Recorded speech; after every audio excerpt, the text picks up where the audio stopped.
मित्रों नमस्कार। आज 12 जनवरी अर्थात स्वामी विवेकानंद जी की जयंती का दिवस। आज के दिन को हम राष्ट्रीय युवा दिवस के रूप में मनाते हैं। स्वामी विवेकानंद जी के कथानक या उनके बारे में वर्णन करना अर्थात सूर्य के सामने दीपक दिखाने जैसा होगा। फिर भी युवा पीढ़ी, जो नई पीढ़ी, जो हमारे नए बच्चे हैं, वे अन्य चीज़ों को तो जान रहे हैं, लेकिन हमारे देश के महापुरुषों को, सन्यासियों को नहीं जान पा रहे हैं। इसलिए मैंने प्रयास किया कि एक छोटा सा वीडियो बनाते हैं और उसमें कुछ छोटी छोटी कथानक डालते हैं, बताते हैं, जिससे समझे कि विवेकानंद जी कौन थे। तो स्वामी विवेकानंद जी, जिनके बचपन का नाम जो था वो नरेंद्र था, नरेंद्र नाथ दत्त भी कहते थे, और इनके पिता का नाम विश्वनाथ दत्त, जो कलकत्ता के हाई कोर्ट में बहुत ही प्रसिद्ध वकील थे। अगर इनके जन्म की बात करें तो इनका जन्म 12 जनवरी सन 1863 कलकत्ता के कायस्थ परिवार में हुआ था। इनकी मां भुवनेश्वरी, जो धार्मिक विचारों से ओतप्रोत थी, और इनके गुरु जो श्री रामकृष्ण परमहंस, और गुरु माता शारदा मणि थी। इनके कुछ कथानक, बहुत सारी इनकी ऐसी कथाएं हैं या बहुत सारे ऐसे इनके वर्णन हैं जिनसे हम लोगों को प्रेरणा मिलती है। आइए कुछ छोटी सी एक दो कथानक बताते हैं। एक बार की बात है कि स्वामी जी मंदिर से प्रसाद लेकर निकल रहे थे। उनको बंदरों के झुंड ने घेर लिया। जब बंदरों के झुंड ने घेर लिया तो स्वामी जी परेशान हो गए। स्वामी जी बंदरों से पीछा छुड़ाने के लिए भागने लगे। तो जैसे जैसे स्वामी जी भाग रहे थे, बंदर पीछे भाग रहे थे। स्वामी जी और भागे, बंदर और भागे। स्वामी जी परेशान होते गए। इतने में एक सन्यासी ने देखा कि एक और सन्यासी अर्थात स्वामी जी भागते जा रहे, बंदर पीछे भागते जा रहे हैं। तो उन्होंने कहा, ए रुक जा और डटकर बंदरों का सामना करो। स्वामी जी ने कहा, और उन पर लगा कि अरे, ये इतने बुजुर्ग सन्यासी इतनी हिम्मत से बोल रहे हैं और मैं डर रहा हूं, चलो इनका सामना करते हैं। स्वामी जी घूम गए और घूमकर बंदरों की तरफ तेज से चिल्लाए और बंदरों को दौड़ाया। बंदर पीछे पीछे भागते भागते सब बंदर भाग गए। इससे हमें प्रेरणा ये मिली कि हमें किसी भी मुसीबत में हिम्मत नहीं हारना चाहिए और डटकर सबका सामना करना चाहिए। सफलता निश्चित एक दिन हमारे कदम चूमेगी। इसी प्रकार एक बार की घटना है कि जब स्वामी जी को शिकागो धर्म सभा के लिए जाना था, तो वो आज्ञा लेने के लिए अपने गुरु श्री रामकृष्ण परमहंस के यहाँ गए। मां शारदा मणि अर्थात गुरु मां की बात कर रहे हैं। गुरु मां जो शारदा मणि है, वो किचन में काम कर रही थी, और वो बाहर आई तो उन्होंने कहा, गुरु मां, क्या मुझे अमेरिका जाना चाहिए? तो गुरु मां ने कहा, क्या मैं मना कर दूंगी तो तुम नहीं जाओगे? इस पर थोड़ी देर स्वामी जी शांत रहे। फिर गुरु मां ने कहा, अच्छा एक काम करो, उधर पीछे एक चाकू रखी है, वो मुझको उठा के दे दो, सब्जी काटनी है। स्वामी जी ने चाकू उठाकर दी। चाकू उठाकर देने के बाद गुरु मां ने कहा, हाँ आप अवश्य जा सकते हैं। ऐसा क्यों कहा, क्या आप जानना चाहेंगे? ऐसा उन्होंने इसलिए कहा क्योंकि स्वामी जी ने जब चाकू उठाकर दी तो आपको पता होना चाहिए, जो स्वामी जी का हाथ था वो चाकू की नोक की ओर था, और चाकू में जो पकड़ने के लिए लकड़ी की बट लगी होती है, उसका सिरा गुरु मां की ओर था। तो गुरु मां ने कहा, बस इस चाकू, क्योंकि उन्होंने पूछा था कि गुरु मां अभी तो आपने ऐसा कहा, अब आपने कैसे कह दिया? तो गुरु मां ने कहा, तुमने जो चाकू दी, इससे ही मैंने जान लिया कि तुम में करुणा और दूसरे को जीतने की क्षमता है। तुम जाओ, तुम हमारे देश का नाम जरूर रोशन करोगे। एक बार दूसरों को सीख दे रहे थे तो एक आए, पूछे, ये बताओ कि हमने बहुत सारी चीजें देखी, बहुत शास्त्र पढ़े, बहुत सब कुछ जाना, ये बताइए स्वामी जी कि मां क्यों पूजनीय है? मां क्यों पूजनीय है? भारत मां, हम मां, मां क्यों पूजनीय है? उन्होंने कहा, ये क्या जो 5 किलो का ईंटा है, ये क्या अपने पेट में बांध सकते हो? अरे कोई बात नहीं, बांध सकते हैं। स्वामी जी ने उसके पेट पे 5 किलो का ईंटा बंधवा दिया और कह, जाओ जाओ, इसको 24 घंटे बांधे रहना। वो बड़ी हिम्मत से, हाँ मैं बांधे रहूंगा स्वामी जी। ठीक है, 24 घंटे बाद बात करना।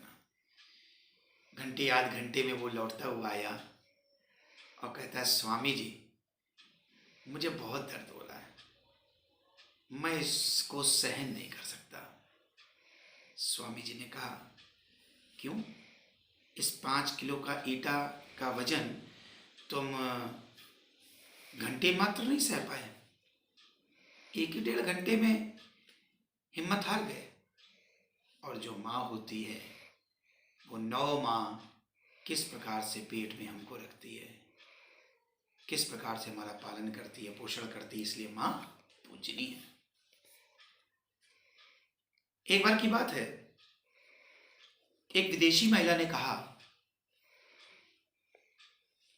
कि स्वामी जी मैं आपसे विवाह करना चाहती हूँ।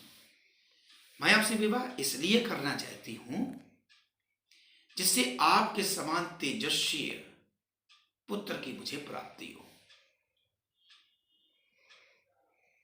तो उन्होंने कहा, चलिए ठीक है, मैं आपको मां बोलता हूं और आज से मैं आपका पुत्र।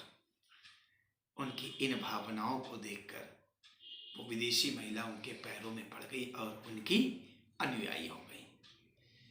ऐसी बहुत सारी घटनाएं हैं जो हमको अंदर से ओत-प्रोत कर देती हैं। एक इनकी बहुत ही प्रसिद्ध घटना है। उस प्रसिद्ध घटना से पहले मैं आपको बताना चाहूंगी कि उनको गुरु की प्राप्ति कैसे हुई। गुरु की दक्षिणेश्वर में श्री राम कृष्ण जी उपदेश बरगद के पेड़ के नीचे दिया करते थे। एक बार ये भी गए सुनने, अर्थात स्वामी जी। कौन स्वामी? स्वामी विवेकानंद जी। वो भी सुनने गए। जब वो वहां सुनने गए तो उन्हें वहां गीत प्रस्तुत करने का मौका मिला। मैं आपको बताना चाहूंगा, विवेकानंद जी को संगीत का भी बहुत अच्छा ज्ञान था। बुद्धि में तो बहुत तेज थे, संगीत का भी बहुत अच्छा ज्ञान था। उन्होंने अपना गीत प्रस्तुत किया।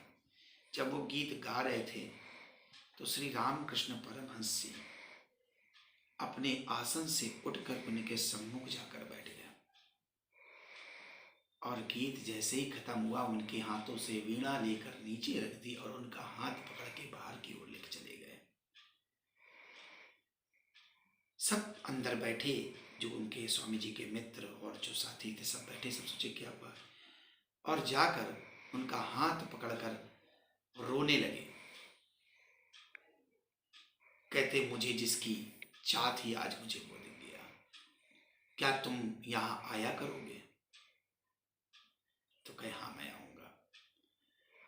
और इस प्रकार से उनके अंदर भी एक उद्दीपन हुआ कि शायद यही हमको भगवान की राह दिखा सकते हैं, और वो उनके नित्य प्रति जाने लगे और धीरे धीरे करके उन्होंने उनको भगवान से मिला दिया, अर्थात धर्म के क्षेत्र में उतार दिया। इस प्रकार से उनको गुरु की प्राप्ति हुई थी। बहुत सारी घटनाएं हैं, इतनी घटनाएं हैं कि दिल आनंदित हो जाता है। फिर भी एक घटना और बताते हैं। अमेरिका अधिवेशन से जब ये लौट रहे थे तो लौटते समय जर्मन फिलोसफर एक थे, उनके यहाँ ये मेहमान के रूप में वहां रुके। जर्मन फिलोसफर के यहाँ मेहमान के रूप में रुके। तो जर्मन फिलोसफर जो था, उसकी टेबल पे लगभग 700 पेज की एक किताब रखी थी, जिसको जर्मन फिलोसफर पढ़ रहे थे। तो स्वामी जी ने कहा कि क्या ये किताब मैं दे सकता हूँ 1 घंटे के लिए? तो बोले, मैं इसको हफ्ते भर से देख रहा हूँ, जर्मन भाषा में है, समझ में नहीं, कुछ इसके बारे में समझ नहीं पा रहे हैं, हमारा आपको जर्मन भाषा तो आती नहीं, आप क्या समझेंगे? स्वामी जी ने फिर कहा, आप मुझे 1 घंटे के लिए दे दीजिए। खैर उन्होंने 1 घंटे के लिए दे दी। स्वामी जी 1 घंटे का उसको मनन करके देखा और किताब रख दी। इसमें तो कुछ ऐसा नहीं, आप इतना परेशान है, ऐसा कुछ नहीं इसमें कि इसमें कुछ समझ नहीं आया, कितनी रोचक तो किताब है। तो वो जर्मन फिलोसफर हंसने लगा। क्या 1 घंटे में तुमने क्या देख लिया होगा आपने? क्या आप पूछिए। उन्होंने 2-3 पेज नंबर बोले और स्वामी जी ने उस पेज नंबर के सारे वृत्तांत बताने चालू कर दिए। फिर जर्मन फिलोसफर ने 2-3 पेज नंबर के पूछे इधर उधर से, वो बताना चालू कर दिए। इस प्रकार वो जर्मन फिलोसफर भी हमारे स्वामी जी के अनुयायी हो गए। उनकी बुद्धिमत्ता को देखकर उनके अनुयायी हो गए।